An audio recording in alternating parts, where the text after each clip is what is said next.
Lencho was a poor farmer. He wrote a letter to God. In his letter, he demanded 100 पैसे और इसके बाद क्या था यार, याद ही नहीं आ रहा है। ये लॉन्ग क्वेश्चन भी ना माथा खराब करके रख दिया है। क्या आपके साथ भी ऐसा ही हो रहा है दोस्तों? क्या आपको भी लॉन्ग क्वेश्चन याद करने में दिक्कत हो रहा है?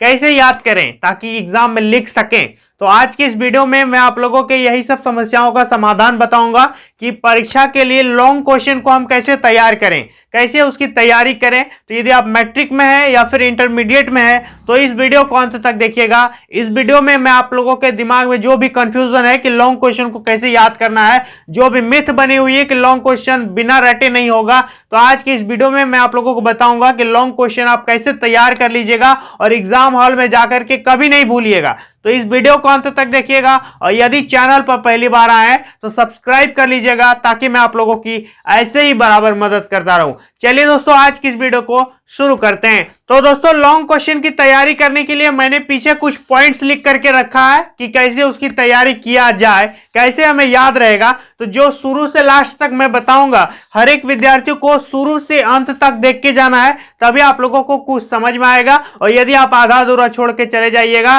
तो कुछ समझ में नहीं आएगा। समझ में आ गया? तो वीडियो को अंत तक देखिएगा। ध्यान दीजिए, यहां मैंने कुछ पॉइंट्स लिखा है। सबसे पहला पॉइंट है, यहां आप लोगों को फोकस दिख रहा होगा, खैर मैं पढ़ के बता देता हूं। यहां लिखा है कि मत करो। सबसे पहला पॉइंट क्या है कि मत करो, डोंट डू। क्या डोंट डू है? रटने की कोशिश। सबसे पहली बात कि आपका कोई भी विषय है उस पे जो लॉन्ग क्वेश्चन है दोस्तों, उसको रटने की कोशिश मत कीजिए। यदि आप रटने की कोशिश करेंगे तो आपके दिमाग में भूलने का भी नया नजरिया शुरू हो जाएगा। आप यदि रटेंगे इधर से तो इधर से भूलने का भी बीमारी शुरू हो जाएगा। ये ऑटोमेटिक है, अपना चाहते हुए भी आपका यह होगा। यदि आप रटेंगे तो आप कंफर्म भूलेंगे। मैं आपको कंफर्म फिर से बता देता हूं कि यदि आप रट रट के करेंगे, Lencho was a poor farmer, Lencho was a poor farmer, फिर से Lencho was a poor farmer, 4 बजे सुबह उठ करके 8 बजे सुबह उठ, क्या है ये? ऐसे पढ़ाई थोड़ी होता है। मत करो। क्या मत करो? रटने की कोशिश। रटने की कोशिश कभी मत करो। रटने की कोशिश करोगे तो आप कंफर्म भूल जाओगे। तो क्या करना है कि मत करो। सबसे पहला आप मुझे प्रॉमिस कीजिए कि आप रटेंगे नहीं। कमेंट में अभी प्रॉमिस करो, तब मैं इस वीडियो को आगे बढ़ाता हूं। तो रटने की कोशिश जो है नहीं करना है, नहीं तो आप भूल भी जाओगे। रटोगे तो भूलोगे, ये तो इस पे दो मत नहीं है। रटना है तो भूलना कंफर्म है। दूसरा चीज क्या है कि कीवर्ड। यहां ध्यान दीजिए, ये सबसे मेन चीज होता है कि कीवर्ड क्या होता है। जैसे कि मान लेते हैं कोई क्वेश्चन है कि why did Lencho wrote a letter to God, ये क्वेश्चन, या हिंदी में कोई क्वेश्चन है या कुछ है, तो उसका जो उत्तर हम लोगों को कैसे याद रहेगा। तो सबसे पहली बात क्या है कि आप लॉन्ग क्वेश्चन को ध्यान से पढ़िए और उसके उत्तर को भी ध्यान से पढ़िए। जब आप उसके उत्तर को पढ़ेंगे तो उत्तर को क्या करना है कि उत्तर के सभी वर्ड्स को याद नहीं करना है, एकदम रट रट के बैठ करके याद नहीं करना। उस उत्तर का जो महत्वपूर्ण कीवर्ड है, कीवर्ड समझ रहे हैं, उस उत्तर का जो महत्वपूर्ण कीवर्ड है। जैसे कि अभी एग्जाम है, एग्जाम है ना आप लोगों का 4 मई से, तो अभी का महत्वपूर्ण कीवर्ड क्या है पता है? Model paper, practical, admit card, result. ये 4 ठो कीवर्ड है कि नहीं? इसी 4 में आप लोगों का अभी 7 महीना 6 महीना चल जाएगा।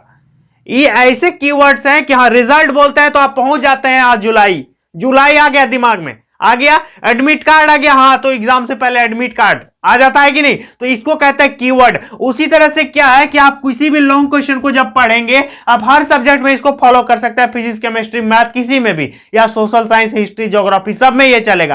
करना क्या है कि लॉन्ग क्वेश्चन का जो आंसर है दोस्तों, उसका कुछ कुछ जो इंपॉर्टेंट कीवर्ड्स है उसको हाईलाइट करके आप लोगों को याद रखना है, उस कीवर्ड को याद करना है।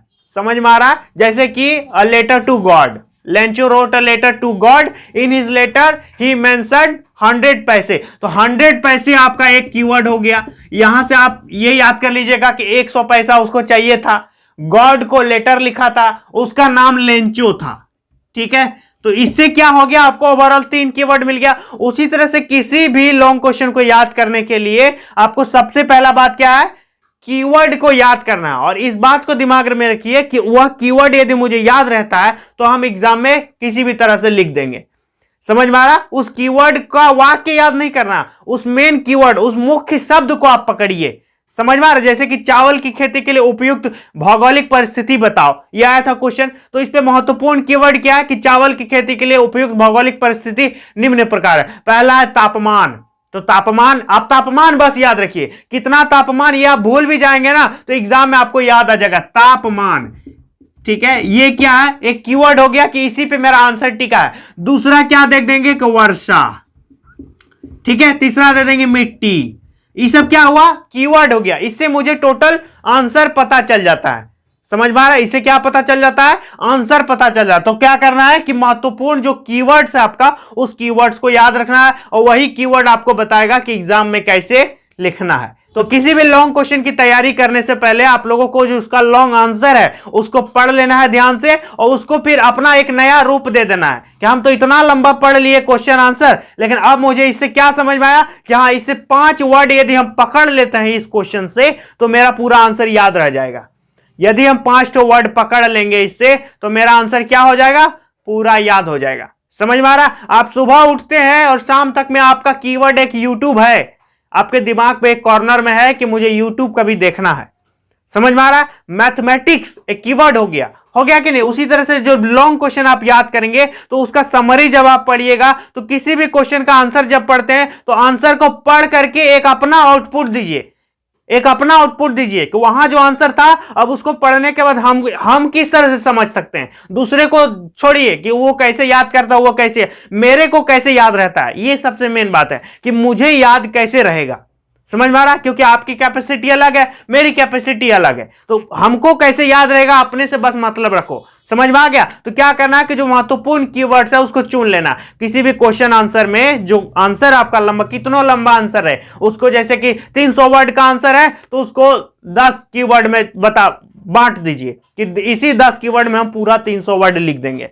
समझ में आ रहा? कोई जो प्रवक्ता स्पीच देता है तो क्या करता है कि पूरा सेंटेंस याद करके जाता है? नहीं, उसके पास रहता है कि हाँ, इस 10 बिंदु पर हमें जाकर के बोलना है। एक बिंदु पर 10 मिनट बोल देता है, दूसरे बिंदु पर 15 मिनट बोल देता है, तो उसको याद थोड़ी है, लेकिन उसको याद क्या है, वो कीवर्ड याद है ना, कि हमको विकास के बारे में इतना बोलना है, शिक्षा के बारे में इतना बोलना है, गरीबी के बारे में इतना बोलना है, बेरोजगारी के बारे में इतना बोलना है, तो उसको मेन कीवर्ड याद है।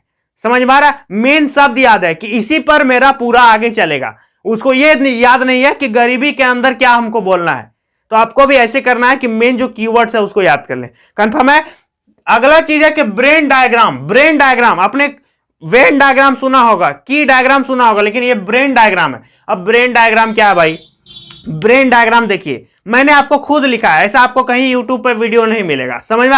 ये मेरा अपना दिमाग का उपज है। तो क्या है कि ब्रेन डायग्राम, जैसे मैंने आप लोगों को बताया कि जैसे आगे जलियांवाला बाग हत्याकांड, तो इसमें महत्वपूर्ण कीवर्ड क्या होगा? एक तो हो जाएगा पंजाब का अमृतसर, दूसरा हो जाएगा 13 अप्रैल 1919, और इसके बाद हो जाएगा जलियांवाला बाग, इसके बाद हो जाएगा जनरल डायर, इसके बाद गोली चलाने का आदेश। तो कुछ इस तरह से कीवर्ड हो गया कि नहीं? इस पे आप रॉलेट एक्ट भी डाल सकते हैं कि रॉलेट एक्ट का विरोध में हुआ था, काला कानून था। तो इस तरह से जो है आप लोगों को एक कीवर्ड मिल गया। अब क्या करना, अपने दिमाग में एक डायग्राम बनाइए कि सबसे पहले मेरे दिमाग में कौन सा कीवर्ड आएगा, ये वाला कीवर्ड लिखेंगे, इसके बाद हम यहां पहुंचेंगे, इसके बाद फिर इस कीवर्ड पे आएंगे, इसके बाद फिर इस कीवर्ड पे आएंगे। कीवर्ड तो याद रहेगा, लेकिन पहले कौन सा कीवर्ड लिखेंगे, इसके बाद कौन सा लिखेंगे, इसके बाद कौन सा लिखेंगे, ये दिमाग में आपका एक डायग्राम छप जाएगा। अब जैसे लेंस मेकर फॉर्मूला बना रहे हैं तो पहले इठो करना होगा, फिर इठो करना होगा। कैसे करना होगा ये याद नहीं रखना है, हमको करना क्या है ये याद रखना है। कीवर्ड याद किए, इसका कीवर्ड का जो लाइनिंग है, समझ में आ रहा है, उसका जो फ्लो चलेगा कि पहले कौन हम यूज करेंगे, इसके बाद ऐसे करेंगे, यहां जाने के बाद इस फॉर्मूला को बैठा देंगे तो हो जाएगा। इस फॉर्मूला को बैठाने के बाद ये चीज लिखना पड़ेगा मुझे, तो अब आप लोगों को याद हो जाएगा ऐसे। तो करना क्या क्या, कीवर्ड आप चुनिए, सबसे पहले कीवर्ड को छांटना सीखिए कि कैसे किसी भी आंसर को, आंसर है इतना बड़ा, हम अपना दिमाग में बैठा लिए इतना, और जब इसको खोलेंगे तो उतने बड़ा निकलेगा। समझ में आ रहा है? मतलब आप उसको समेटना सीखो, आंसर जो बड़ा है उसको अपने अंदर छोटी छोटी मुट्ठियों में समेटना सीखो, और एग्जाम में इतने बड़े बड़े लिख करके आ जाओ। बहुत आसान है, आप डेफिनेटली कर सकते हैं। तो ये क्या हो गया कि ब्रेन डायग्राम आपको बनाना है। अपने दिमाग में एक डायग्राम बनाइए कि किसी भी क्वेश्चन का आंसर यहां के बाद ये होगा, यहां के बाद ये होगा, इसके बाद मुझे ये चीज लिखना है, समझ में आ रहा है? क्या लिखना है उसके अंदर ये आपको ऑटोमेटिक याद रहेगा, लेकिन आपको ये याद रखना है कि हमें करना क्या है। समझ में आ रहा है? स्कूल जाते समय दिमाग में है कि जूता पहनना है, लेकिन कैसे पहनना है ये आपको नहीं पता है ना। तो उसी तरह से क्या है कि try to do like exam. Next point है कि try to do like exam. Exam की तरह सोचिए, जैसा कि एग्जाम में आपका होने वाला है, तो उसी तरह आपको करने की कोशिश करना है। घर पे एक आंसर लिखने का प्रैक्टिस कीजिए कि यह एग्जाम है, यह एग्जाम हॉल ही है जहां हम बैठे हैं। समझ में आ रहा? और वो जो कीवर्ड हम चुने थे और वो जो याद करने का तरीका जो मोहन सर बताए हैं, क्या वो कैपेबल है? हो पा रहा है? यहां पर 1 घंटा बैठ के सोशल साइंस का कोई क्वेश्चन उठा के लिखने की कोशिश करो, आपको 100% जो बेनिफिट मिलेगा, इस पे कोई दो मत नहीं। यदि नहीं मिला तो आप मुझे कमेंट में जो कहना है कह सकते हैं, लेकिन आप सोशल साइंस या किसी भी सब्जेक्ट का इस बताए हुए ट्रिक्स आप लिख करके प्रैक्टिस जरूर करना। तो try to do like exam. अगला है कि believe on your personal language, believe on your own language. अब दूसरी बात है कि ये सारा चीज वही विद्यार्थी कर सकता है जिसको अपनी भाषा पर भरोसा है। समझ में आ रहा है? जिसके अपने भाषा पर क्या है? भरोसा। अब वो लिख देता है कि मेरी मम्मी जाता है, तब तो खेल ही खत्म। मेरे पापा जाती है, तब तो इसका कोई उपाय नहीं है। लेकिन जिस विद्यार्थी को अपनी भाषा पर विश्वास है ना कि मेरे पापा जाते हैं, मेरी मम्मी जाती है, उसको सही तरह से व्याकरण का ज्ञान है, उस सेंटेंस को फॉर्म करना जानता है, तो उसके लिए लॉन्ग क्वेश्चन चुटकी का कमाल है। वो कुछ भी कर सकता है, कहीं भी कोई आंसर लिख सकता है, लेकिन उसको भाषा का, अपनी भाषा पर क्या होना चाहिए? विश्वास होनी चाहिए। आप इंग्लिश में हो या हिंदी में हो, believe on your own language. आपको अपनी भाषा पर विश्वास होनी चाहिए कि मैं जो कीवर्ड वहां चुन करके जाऊंगा, वो कीवर्ड हम अपनी भाषा में प्रस्तुत करेंगे। बुक का भाषा कोई मतलब नहीं, हमको गाइड का भाषा नहीं जानते हम, लेकिन अपनी भाषा हम जानेंगे। जलियांवाला बाग हत्याकांड के बारे में हम खुद से लिख सकते हैं। क्या लिख सकते हैं? ये आपको कीवर्ड बताएगा कि हाँ, सबसे पहले लिखेंगे ये पंजाब का अमृतसर, इसके बाद यहां पर जलियांवाला बाग, 13 अप्रैल 1919, जनरल डायर गोली चला दिया, कुएं में इतने सारे लोग मर गए। कारण क्या था? रॉलेट एक्ट, काला कानून के विरोध में। तो इस तरह से हो गया। तो इस तरह से आप आंसर लिख सकते हैं, आसानी से लिख सकते हैं कि नहीं। तो क्या हो गया कि believe on your personal language. अपनी भाषा पर विश्वास रखो कि हम अपने भाषा में लिख के आएंगे एग्जाम में। समझ में आ रहा है? ना मुझे गाइड की भाषा चाहिए, ना टुडे की भाषा चाहिए, ना किसी गेस्ट पेपर की भाषा चाहिए, ना किसी की मदद चाहिए। हम अपना भाषा में लिख सकते हैं। लिखने का जो तरीका है वो आपका अपना होगा, लिखने का जो कंटेंट है उसको आपने शॉर्ट में याद कर लिया है।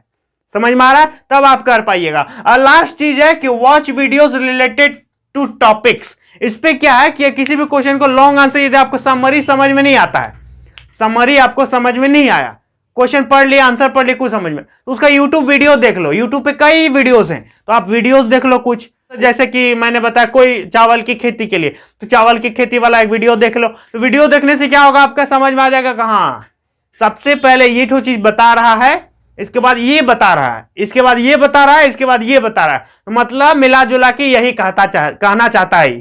समझ में आ रहा है? तो क्या होगा कि आपको ओवरऑल आइडिया मिल जाएगा कि इस पे बोलना क्या चाहता है, और उसको आप 4-5 भाग में डिवाइड कर दीजिएगा। आंसर था इतना बड़ा, अपने दिमाग में बैठा लिया इतना छोटा, और फिर एग्जाम में जाके एकदम बड़ा सा पटक दिया। तो ये क्या हो गया? आंसर याद करने का तरीका हो गया। तो लॉन्ग आंसर कितना बड़ा लॉन्ग है, लॉन्ग रहने दो उसको, उससे कोई हमें मतलब नहीं है, लेकिन याद करने का जो तरीका होना चाहिए वो इस टाइप का होना चाहिए। तब आप किसी भी क्वेश्चन को याद कर सकते हैं, भले वो 500 वर्ड का हो, 300 वर्ड का हो, कितनों वर्ड का हो। समझ में आ रहा है? तो इसको फॉलो करके जरूर देखना, और यदि कोई दिक्कत होगा तो आप मुझे कमेंट में जरूर बताइएगा कि आप ये वीडियो कहां से देख रहे हैं, आपको मेरी वीडियोस कैसी लगती है। तो आप मुझे एक कमेंट करके जरूर बताइएगा। और यदि आप मेरे ब्लॉग चैनल को सब्सक्राइब नहीं किए हैं तो नीचे लिंक दिया हुआ डिस्क्रिप्शन में जाकर के जरूर सब्सक्राइब कर देना। तो चलिए दोस्तों, आज के लिए इतना ही, मिलेंगे नेक्स्ट वीडियो में, तब तक के लिए बहुत बहुत धन्यवाद।